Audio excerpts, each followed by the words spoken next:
हे viewers, सो आज इस video में हम जानते हैं कॉन्ट्रैक्चुअल कैपेसिटी क्या होता है। दोनों वर्ड को हम अलग अलग समझते हैं। कॉन्ट्रैक्चुअल मतलब कि दो पार्टी जब कॉन्ट्रैक्ट करने आती है, जब कॉन्ट्रैक्ट में एंटर करती है, वो कॉन्ट्रैक्चुअल होता है।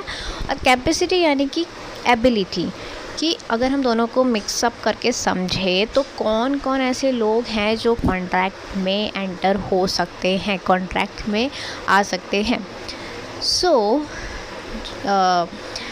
कौन कौन से लोग होते हैं, पहले ये समझते हैं कौन कौन से लोग नहीं होते हैं।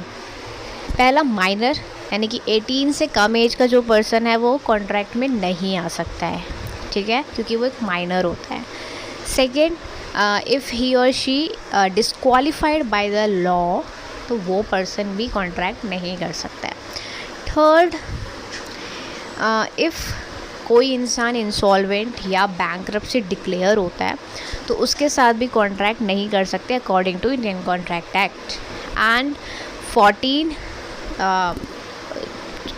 जो पर्सन जिसके पास कोई मेंटल इश्यूज़ हैं, वो इंसान भी एक कॉन्ट्रैक्ट में नहीं आ सकता है, ठीक है। तो कौन आ सकता है?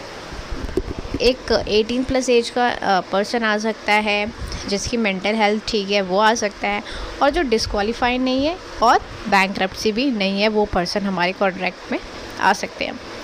नाउ ये सारी चीज़ें क्यों करी गई हैं, कि क्यों बनाया गया इसको बहुत ज़्यादा इम्पॉर्टेंट कॉन्ट्रैक्चुअल कैपेसिटी को, ताकि वो ही इंसान आ पाए जो सोच सकते हैं, जिनकी एबिलिटी है थिंकिंग की, क्रूशियल डिसीज़न लेने की, इंटेलेक्चुअल कैपेसिटी है सोचने की, क्योंकि कॉन्ट्रैक्ट में तो ट्रांजैक्शंस होती है, वहाँ पे इंटेलेक्चुअल एबिलिटी होना चाहिए कॉन्ट्रैक्ट में आने के लिए, ताकि कोई फ्रॉड, कोई स्कैम या कुछ गलत ना हो कॉन्ट्रैक्ट में। इसीलिए ये जो कॉन्ट्रैक्चुअल कैपेसिटी है, इसको बहुत इम्पॉर्टेंट बनाया गया है एक वैलिड कॉन्ट्रैक्ट में आने के लिए, सो दैट किसी के साथ कोई गलत ना हो सके।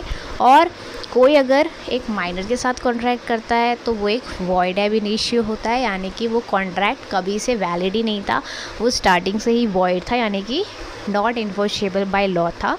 और अगर जो इसके साथ माइनर के साथ कॉन्ट्रैक्ट में आता है, वो खुद ही बियर करने वाला है उस लॉस को।